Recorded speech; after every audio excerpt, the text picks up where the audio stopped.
Claude Monet is sometimes described as too popular, too safe, and too accessible. Critics have called him a chocolate box painter, suggesting his work is decorative but shallow. Yet such dismissals overlook the radical edge of his vision.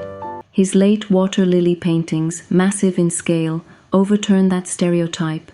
These canvases are immersive, disorienting, and defy traditional boundaries of art. They are not comfortable garden scenes, but revolutionary explorations of perception. Rather than tameness, they embody bold experimentation.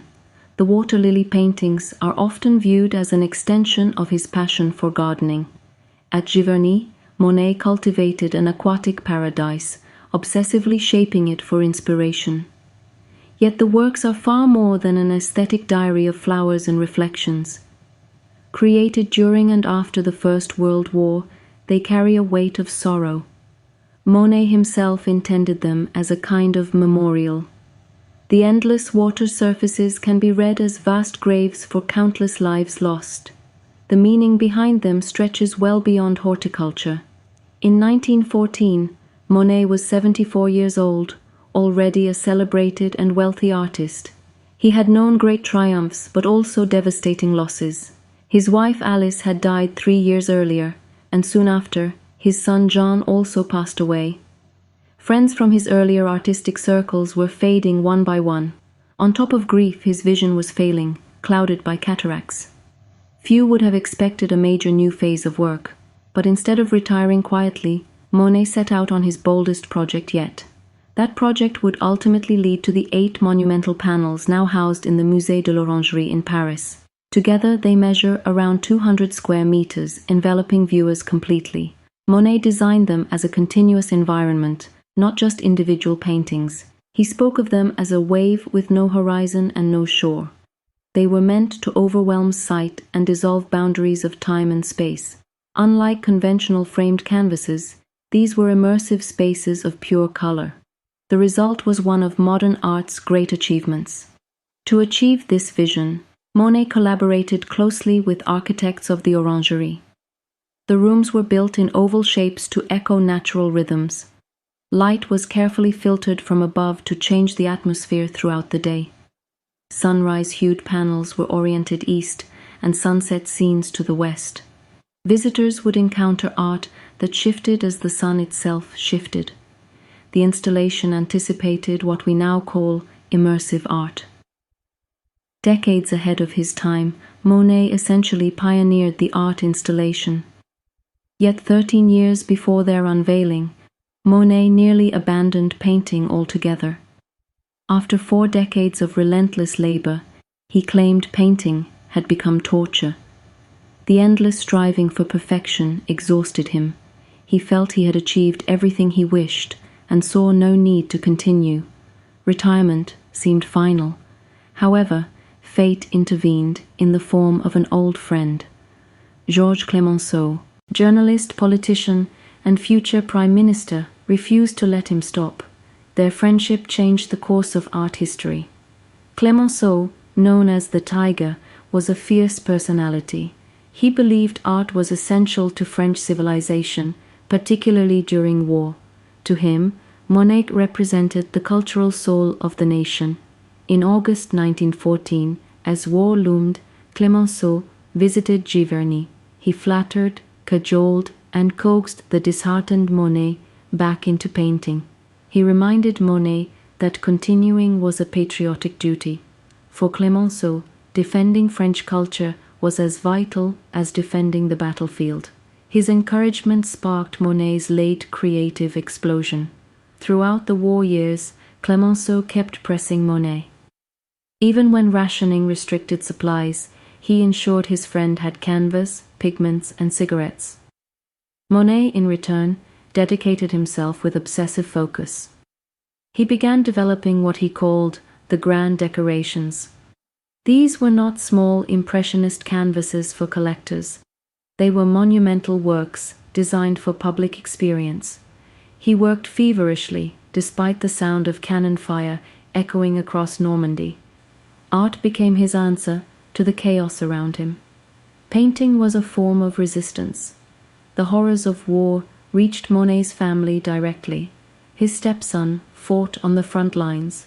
His surviving son, Michel, was called to serve in 1915. Monet could hear artillery rumbling 50 kilometers from his garden. As he painted tranquil surfaces of water, destruction raged nearby. The contrast infused the work with layers of unspoken mourning. Following the armistice, Monet wrote to Clemenceau, offering 2 large panels as a gift to France. Clemenceau, ever persuasive, encouraged him to extend that gift. Soon the project expanded to 8. Clemenceau cleverly appealed to Monet's pride. When Auguste Rodin donated his works to the state, Monet could hardly resist equal recognition. Clemenceau promised him a dedicated space, a temple of his art. Rivalries of ego and legacy fueled the vision. Monet's ambition soared higher than ever. He sought relevance not just in the 19th century, but into the 20th. For this, he needed to go beyond Impressionism. The grand water lilies became his final claim to immortality. The scale of the project was unprecedented for Monet. He needed a new studio, vast enough to house canvases stretching 91 meters in total length. Top lighting bathed the room so he could see each hue with clarity. Though Monet often claimed he painted outdoors, most work occurred here.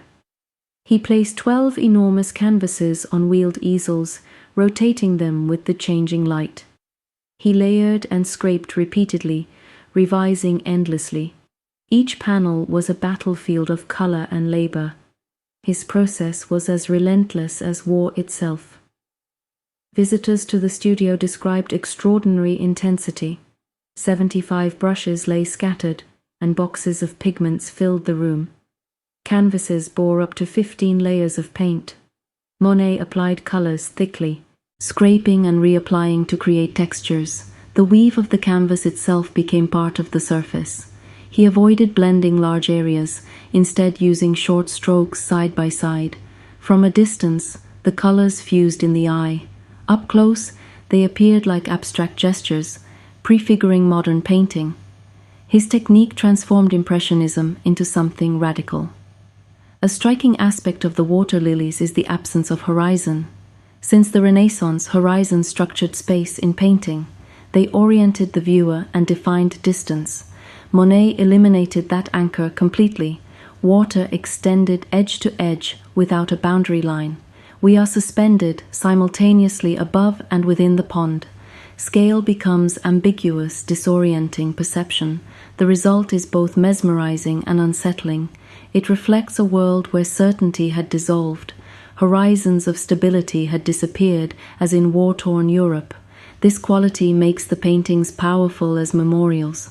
Like flooded trenches of the Western Front, they evoke endlessness.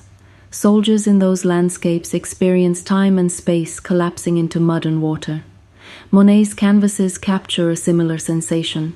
They do not begin or end, they simply surround.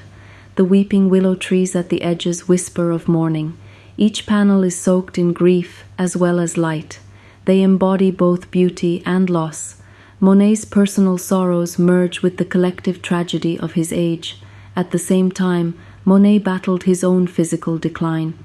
Diagnosed with cataracts in 1912, his vision yellowed and blurred. For a painter of color, this was devastating. Early works showed subtle tonal variations, precise and delicate.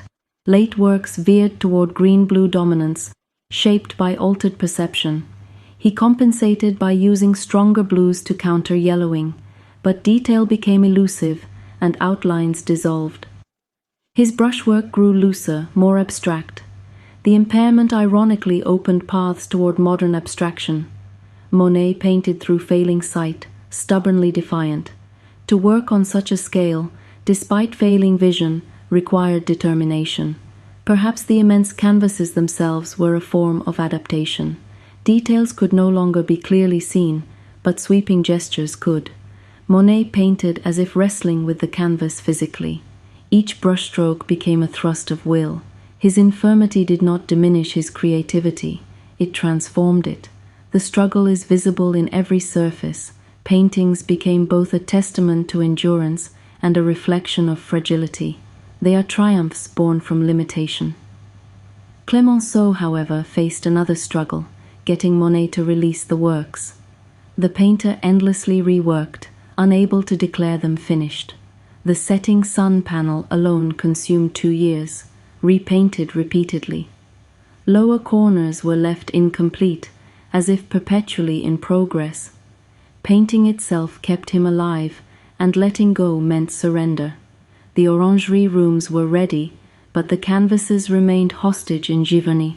Clemenceau, master of diplomacy, found this his most frustrating negotiation. Convincing Monet was harder than negotiating treaties. The process tested their friendship deeply. Ultimately, Monet never saw the installation completed. He died on December 5, 1926, at the age of 86. At his side was Clemenceau, his friend of 60 years, holding his hand. Their companionship, rooted in art and conviction, defined their lives. For Clemenceau, losing Monet was devastating. He had believed utterly in the transformative power of his friend's work. Within months, the public could finally view the water lilies, yet the reception was not triumphant. Critics dismissed them as tired smudges from an old man. The irony was cruel. In the 19th century, Monet had been condemned for being too radical. Now in the 20th, he was condemned for not being radical enough. Compared to Cubism or Futurism, his flowing colors seemed irrelevant. Reviews described the canvases as dull and lifeless. Clemenceau was heartbroken by the indifference. He died in 1929, disillusioned that the great dream had failed. The water lilies slipped into obscurity. For decades, they gathered dust more than admiration. Their meaning seemed lost to the times. But history is cyclical, and art is rediscovered anew. In the 1950s, American abstract expressionists revisited Monet's late works. Artists like Jackson Pollock and Mark Rothko saw a precursor to their own vision. They recognized the vast scale, the direct energy, and the emotional rawness. To them, Monet's brushstrokes were not about lilies or ponds.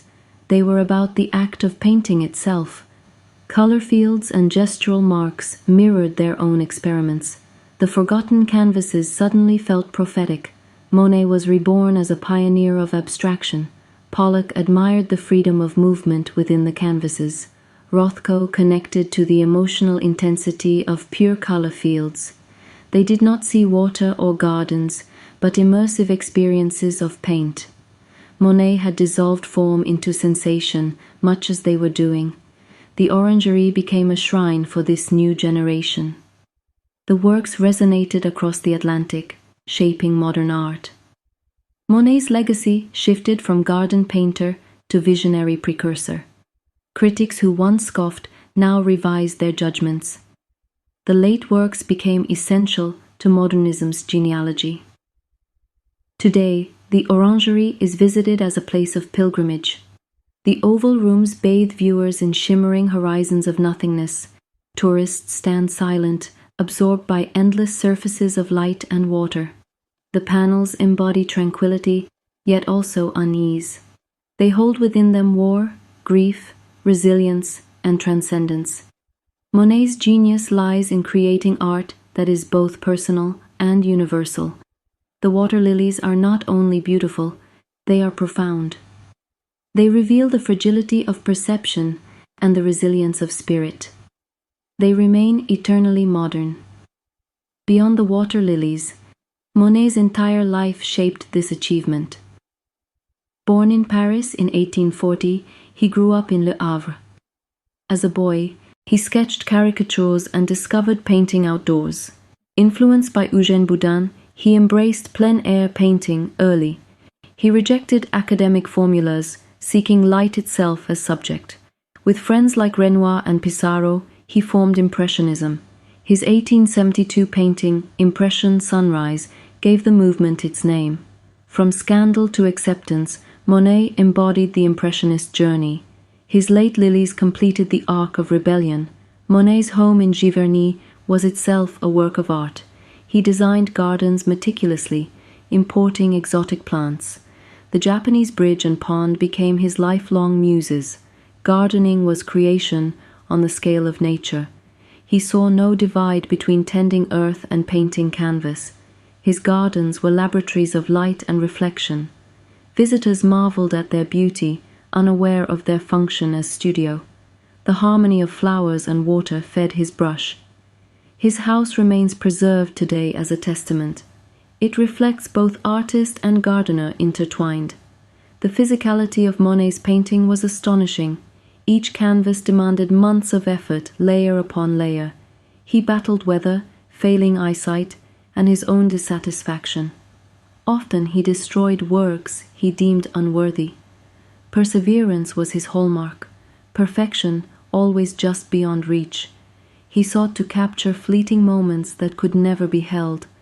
The process itself was a struggle against time. In the water lilies, he achieved timelessness. The canvases feel suspended outside history. They embody the tension of the ephemeral made eternal. Monet's legacy extends far beyond Impressionism. He bridged 19th century naturalism with 20th century abstraction. He redefined landscape painting as perception rather than description. His brush transformed reflections into realities. He anticipated immersive environments by decades. His art shows how grief, illness, and aging can fuel creativity. He proved that innovation does not belong only to the young. His late work challenges how we think about artistic decline. Instead of fading, he expanded into new territories. Few artists have redefined themselves so radically at such an age. Ultimately, Monet's story is one of resilience, friendship, and vision. Criticized for being both too radical and too safe, he transcended categories. His friendship with Clemenceau anchored his final achievements. Together, they saw art as civilization's highest expression. The water lilies stand as memorials to war, to personal loss, and to beauty itself. They are gardens without horizon, fields without end. They absorb us into light and water, dissolving boundaries. Monet's last works are not his retreat, but his revolution.